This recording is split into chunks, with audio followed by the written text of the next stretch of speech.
adalah buah hati kita. Selaku orang tua, kita selalu berharap dapat memberikan yang terbaik bagi anak. Seperti makanan terbaik, rumah terbaik, pakaian terbaik, pendidikan terbaik, sampai dengan mainan terbaik. Sebagai orang tua, kita dengan ringan tanpa pamrih sedikit pun mencurahkan segenap kasih sayang, perhatian, dan daya upaya demi kehidupan serta masa depan anak kita kelak. Sebab itu wajarlah bila kemudian orang tua berlomba-lomba untuk dapat menyekolahkan anaknya sedini mungkin.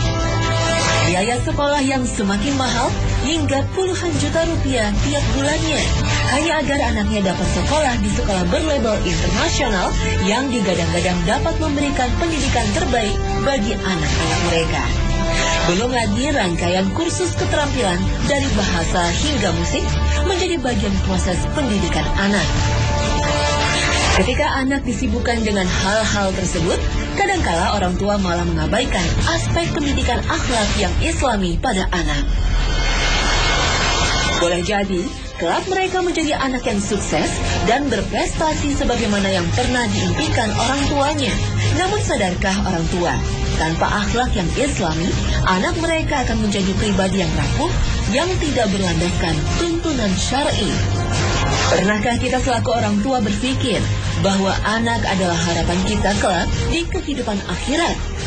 Sebuah kehidupan yang kekal abadi, pada saat itu tak ada lagi peluang bagi siapapun untuk dapat beribadah, menambah pahala, dan menghapus dosa pada hari itu yang tinggal hanya amal-amalnya ketika di dunia. Rasulullah Shallallahu Alaihi Wasallam bersabda, jika seseorang meninggal dunia, maka terputuslah amalannya kecuali 3 perkara, yaitu sedekah jariah, ilmu yang dimanfaatkan, dan doa anak yang soleh. Hadis riwayat Muslim. Ketika orang tua mampu menjalankan peran mendidik anaknya dengan baik, maka insya Allah surga telah menantinya. Dunia modern dengan kenakalan anak dan remaja semakin mengkhawatirkan, membutuhkan kesabaran, kebijaksanaan, bahkan sikap tegas dari orang tua kepada anaknya. Orang tua dituntut semakin fokus agar anak-anak Muslim Indonesia mampu tumbuh dewasa dengan bekal akhlak yang mulia. Lalu seperti apakah tahapan mendidik anak dalam perspektif Islam?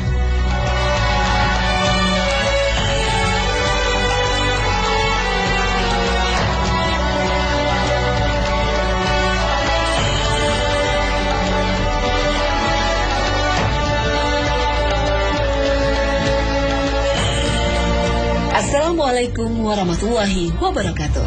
Selamat pagi pemirsa setia Hasanah Trans 7.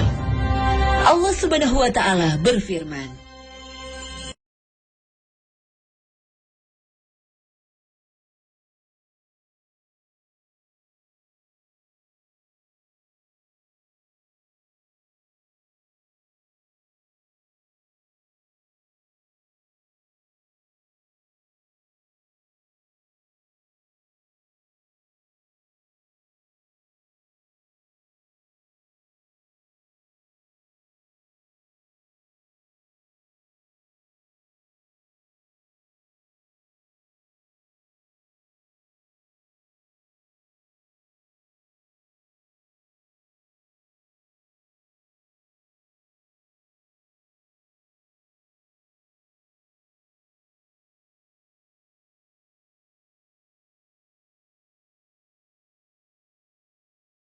hai orang-orang yang beriman, peliharalah dirimu dan keluargamu dari api neraka yang bahan bakarnya adalah manusia dan batu. Penjaganya malaikat-malaikat yang kasar, keras, dan tidak mendurhakai Allah terhadap apa yang diperintahkannya kepada mereka, dan selalu mengerjakan apa yang diperintahkan. Al-Quran Surah At-Tahrim ayat 6. Di punggung orang tualah kewajiban menjaga anak itu dibebankan. Bukan hanya menjaga dan melindungi anak agar ia selamat, sehat, kemudian meraih berbagai prestasi duniawi. Namun yang utama, orang tua harus menjaga anak agar kelak di hari pembalasan dapat menyelamatkan mereka dari jilatan api neraka yang menyala-nyala. Sebagai orang tua yang baik, kita tidak boleh hanya mengandalkan guyuran materi dan harta berlimpah dalam mendidik anak. Sebab hal itu hanya akan membuat anak kita menjadi manja dan egois. Dan anak akan beranggapan bahwa kekayaan dan melimpahnya materi bisa didapatkannya dengan mudah. Orang tua harus memasukkan landasan hidup yang begitu penting ke dalam jiwa anak-anak, sehingga kemanapun mereka pergi, ridha Allah juga yang mereka cari. Maka menanamkan nilai-nilai Islami sejak dini pada anak adalah suatu hal yang mutlak dilakukan oleh setiap orang tua muslim. Harapan setiap orang tua yang beriman agar kelak ketika ia telah tiada, ada anak soleh yang dengan penuh cinta memohonkan ampun atas dosa-dosanya tatkala hidup di dunia.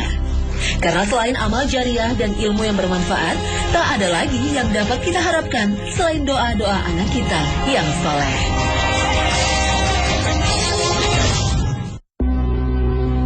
Suatu ketika sahabat sekaligus menantu Rasulullah yang mulia, Ali bin Abi Thalib pernah berkata, usia 1 hingga 7 tahun, perlakukan anakmu seperti raja. 7-14 tahun, perlakukan anakmu bak seorang tawanan. Dan usia 14 hingga 21, perlakukan anakmu sebagai kawan. Di usia 1 hingga 7 tahun, ayah mempunyai peran penting di sini. Ayah harus dapat meluangkan waktu yang berkualitas kepada anaknya. Bukan seberapa banyak mainan yang diberikan, bukan sebagus apa boneka yang dibelikan, bukan pula semahal apa konsol games yang dibelikan untuk anaknya. Kini sering kita temukan orang tua hanya menjadi ayah dan ibu biologis bagi anaknya, namun tidak secara psikologis. Orang tua asik bekerja dari pagi hingga larut malam, walaupun dengan niatan mulia untuk dapat memberikan nafkah bagi keluarga. Namun orang tua sering lalai untuk memberikan perhatian, kedekatan, dan kebersamaan pada anak, sehingga anak mengalami kondisi lapar ayah, lapar akan perhatian ayah, dan lapar akan keteladanan ayah. Boleh jadi maraknya kasus tawuran antar pelajar, mahasiswa, dan kelompok pemuda adalah karena ayah mereka dahulu tidak mendidik anak mereka agar dapat melampiaskan keberanian pada tempatnya. Sedangkan maksud perkataan Ali radhiyallahu anhu bahwa perlakukanlah anakmu di usia 7 hingga 14 tahun bagai seorang tawanan adalah di usia tersebut merupakan waktu yang tepat untuk mulai menanamkan sikap disiplin pada anak, menanamkan kejujuran, menanamkan kebiasaan-kebiasaan baik, dan yang terpenting adalah menanamkan keyakinan yang kuat terhadap Allah Subhanahu wa Ta'ala. Orang tua harus bisa menjauhkan anaknya dari perilaku syirik, seperti percaya dengan ramalan bintang dan ramalan tentang kehidupan yang kini marak dipraktekkan oleh kalangan muda. Kita harus mulai menanamkan nilai-nilai keesaan Allah sejak dini pada anak kita.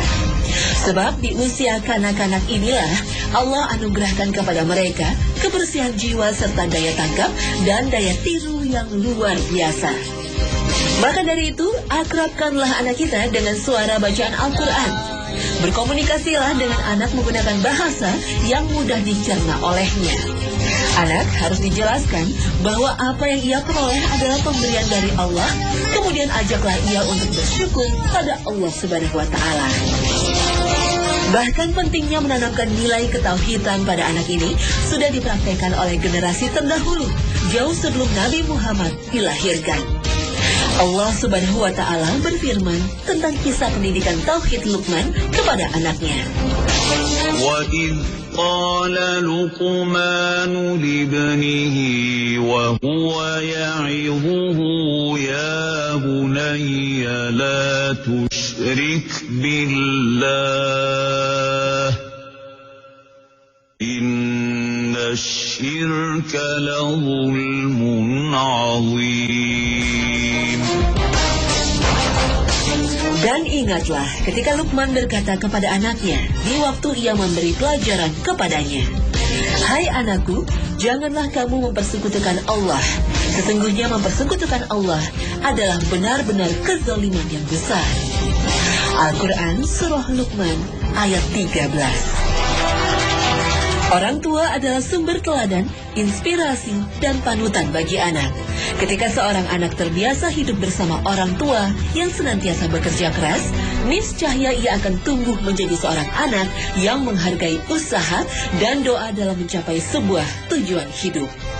Mendidik anak usia 7 hingga 14 tahun seperti tawanan adalah ketika orang tua mengajarkan disiplin kepadanya. Disiplin sholat fardu tepat waktu, disiplin tidak menunda pekerjaan, hingga disiplin menabung dan tidak boros akan membentuk perilakunya di masa dewasa. Kemudian maksud dari perkataan Ali bahwa perlakukanlah anakmu di usia 14 hingga 21 tahun seperti kawan adalah mulai biasakanlah anak untuk diberi kepercayaan dan dimintakan pendapatnya. Tatkala salah satu anggota keluarganya tengah mengalami suatu masalah, mulailah ajari mereka untuk memegang amanah, menjaga kejujuran dan kesetiaan seperti kesetiaan seorang sahabat sejati. Ajak mereka untuk ikut andil dalam berbagai proyek kebaikan, sebagaimana dahulu para pejuang Islam melakukan berbagai pekerjaan-pekerjaan besar. Seperti Umar bin Abdul Aziz, sejak terpilih sebagai khalifah, ia berhasil membangun negara yang sejahtera. Prestasi dahsyat ini ia capai di usianya yang baru menginjak 21 tahun. Atau lihatlah Muhammad Al-Fatih. Di usianya yang baru genap 21 tahun, ia berhasil menaklukkan Konstantinopel dengan strategi perang yang belum pernah digunakan oleh pasukan manapun di dunia. Di usia 14 hingga 21 tahun ini, didiklah anak untuk berbakti kepada orang tuanya. Berbakti kepada orang tua adalah sarana yang akan membentuk kesolehan anak kita. Selain itu, berbakti kepada orang tua adalah hal pertama yang Allah perintahkan setelah perintah untuk mentauhidkannya. Sebagaimana firman Allah Ta'ala, وَوَصَّيْنَا الْإِنسَانَ بِوَالِدَيْهِ حَمَلَتْهُ أُمُّهُ وَهْنًا عَلَى وَهْنٍ وَفِصَالُهُ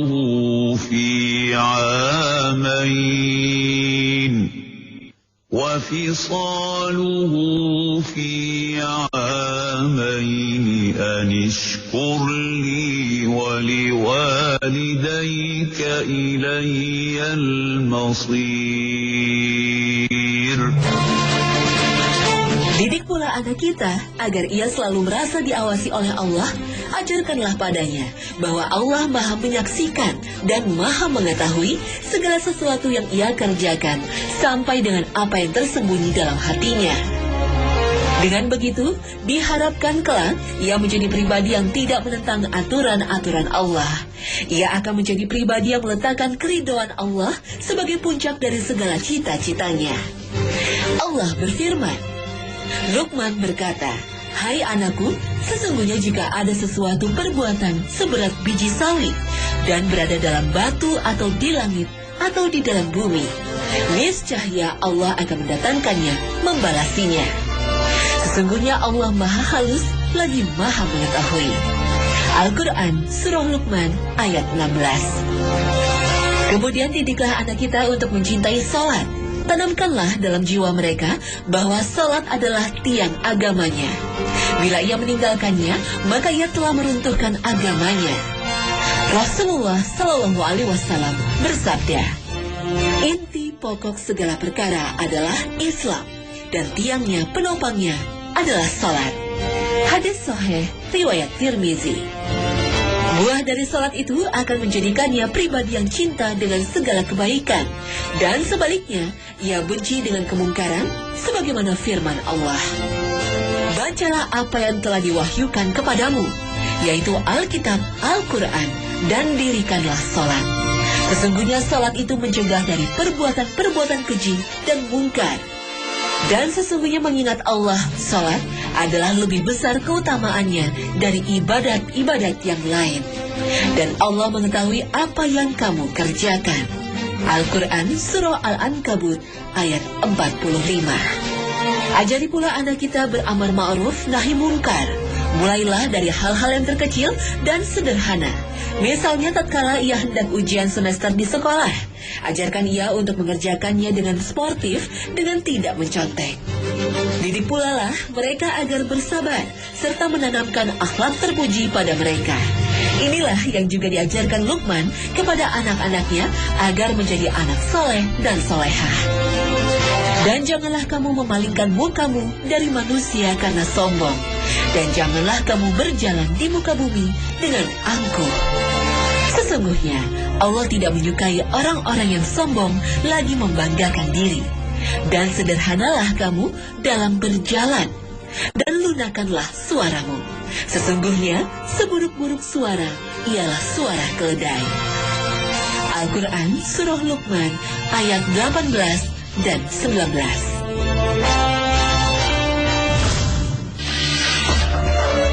Ketika seorang anak dibesarkan dalam keluarga yang menjadikan rumah layaknya surga dunia, niscaya ia akan menjadi seorang dewasa yang menjadikan kebahagiaan keluarga sebagai salah satu prioritas hidupnya. Ketika seorang anak tumbuh bersama ayah yang menjadi figur pemimpin dalam komunitas sosial, niscaya ia akan berusaha menjadikan kebijaksanaan ayahnya sebagai teladan dan tuntunan dalam bersosialisasi. Tapi ketika kita membesarkan anak kita dengan mengandalkan guyuran materi dan harta berlimpah, jika tak waspada, anak-anak kita bisa menjadi figur yang manja dan egois, yang beranggapan bahwa kekayaan dan melimpahnya materi bisa didapatkan dengan mudah. Ketika kita seringkali meninggalkan keluarga di saat anak kita membutuhkan kehadiran orang tua, boleh jadi kelak tatkala ia sudah berumah tangga, anak kita menjadi figur orang tua yang dengan mudahnya menomorduakan urusan keluarga. Lalu teladan apa yang telah kita berikan sebagai orang tua kepada anak kita? Jawabannya bisa nampak dari perilaku anak kita. Gaya hidup dan perilaku anak merupakan cerminan pola didikan kita. Sebelum terlambat, dekatkan dan eratkanlah lagi diri kita dengan anak kita. Fenomena sosial yang ada menunjukkan banyak anak yang salah dalam berperilaku sosial.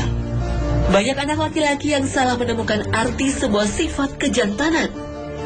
Sebagian kecil remaja laki-laki mengartikan solidaritas sebagai kesiapan untuk bertempur dalam ajang tawuran antar sekolah. Sebagian remaja mengartikan kasih sayang sebagai kemesraan dengan teman wanita yang bukan muhrim di tempat-tempat umum. Sebagian kecil remaja mengartikan keberanian sebagai nyali yang ditunjukkan saat asik meliuk di jalanan dalam ajang balapan liar. Kewajiban orang tua adalah memberikan pendidikan yang terbaik kepada anak-anaknya. Namun bukan berarti menyerahkan sepenuhnya proses pendidikan anak kepada pihak sekolah. Kewajiban orang tua adalah menjamin tersedianya materi bagi anak untuk menjalani hidupnya hingga ia sanggup hidup mandiri. Namun bukan berarti menyediakan dana tak terbatas untuk memenuhi seluruh permintaan anak. Orang tua bekerja keras agar bisa memberi pendidikan terbaik, bukan dengan memasukkan mereka ke sekolah unggulan yang diinginkan, tetapi memasukkan landasan hidup yang begitu penting ke dalam jiwa mereka, sehingga kemanapun mereka pergi, ridha Allah juga yang mereka cari.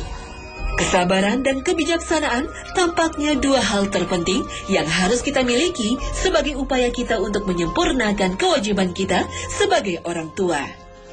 Dengan kesabaran, perhatian orang tua diterima sebagai bentuk kasih sayang oleh anak.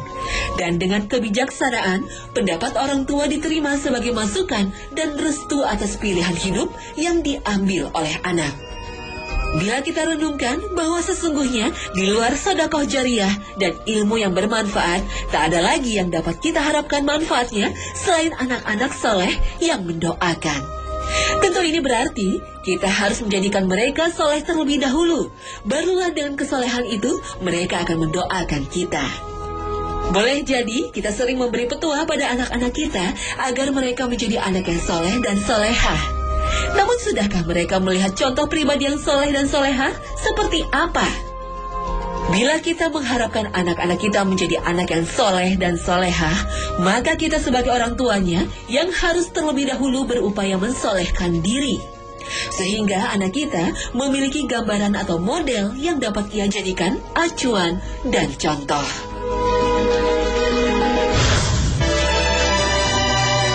Bila sebelumnya anak kita tidak pernah melihat ayah dan ibunya membuka lembaran Al-Quran, lalu mengajaknya sama-sama membaca, maka berjanjilah pada diri kita sendiri bahwa mulai hari ini dia akan melihat ayah dan ibunya membaca Al-Quran.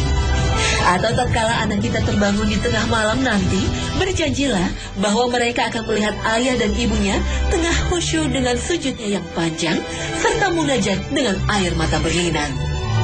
Semoga Allah Subhanahu wa Ta'ala karuniakan kesalehan itu pada kita selaku orang tua. Lalu dengan taufik serta petunjuknya, ia pun akan menjadikan kesalehan itu bersemai tumbuh dan mengakar dalam diri anak-anak kita. Semoga dengan itu Allah berikan pada kita hasilnya dengan kemampuan untuk berakhlak mulia serta menjadi teladan bagi anak kita. Amin. Allahumma amin. Assalamualaikum warahmatullahi. Allahumma ja'alna min ibadikas sholihin. Artinya, ya Allah, jadikanlah kami hamba-Mu yang soleh. Amin. Pemirsa, inilah akhir kebersamaan kita.